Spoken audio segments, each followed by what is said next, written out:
തിരുവചന സന്ദേശങ്ങൾ ശ്രവിക്കുന്നതിനായി ഭാഗ്യവചനധാര ഇന്ന് തന്നെ സബ്സ്ക്രൈബ് ചെയ്യുക. ദൈവം നിങ്ങളെ അനുഗ്രഹിക്കട്ടെ.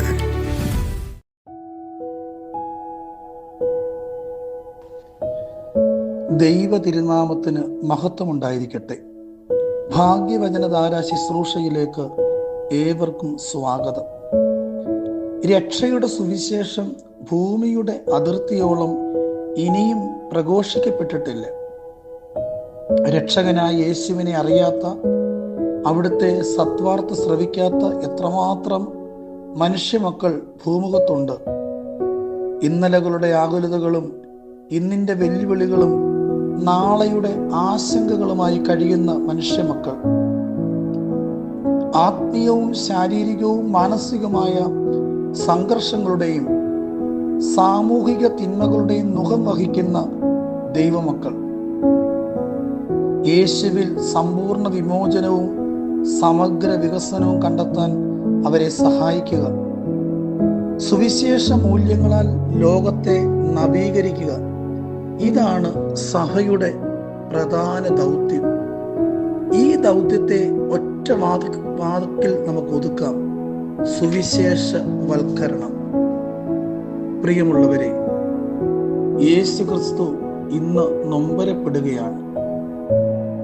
കാരണം കർത്താവ് തൻ്റെ സഭയെപ്പറ്റി,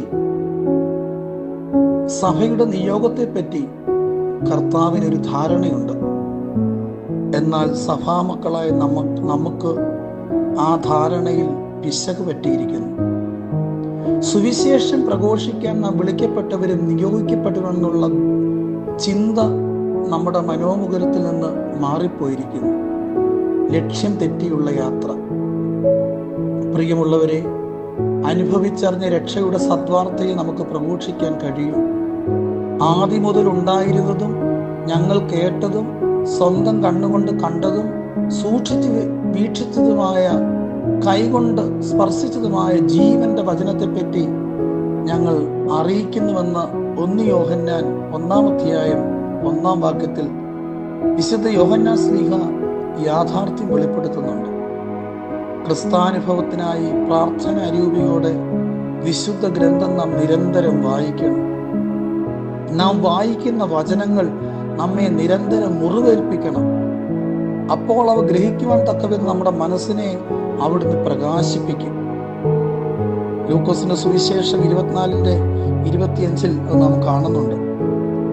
പ്രിയമുള്ളവരെ, ദൈവവചനം ക്രിയാത്മകമായി കൈകാര്യം ചെയ്യുവാൻ നാം പഠിക്കണം. തീഷ്ണതയോടെ സുവിശേഷം പ്രഘോഷിക്കണം. സുവിശേഷ പ്രഘോഷണത്തിനുള്ള കൃപ നമുക്ക് പ്രദാനം ചെയ്യുന്നത് പരിശുദ്ധാത്മാവാണ്. പരിശുദ്ധാത്മാവിന്റെ കൃപ നമുക്ക് ലഭിക്കുമ്പോൾ നമ്മുടെ ജീവിതം ചലനാത്മകമാകും.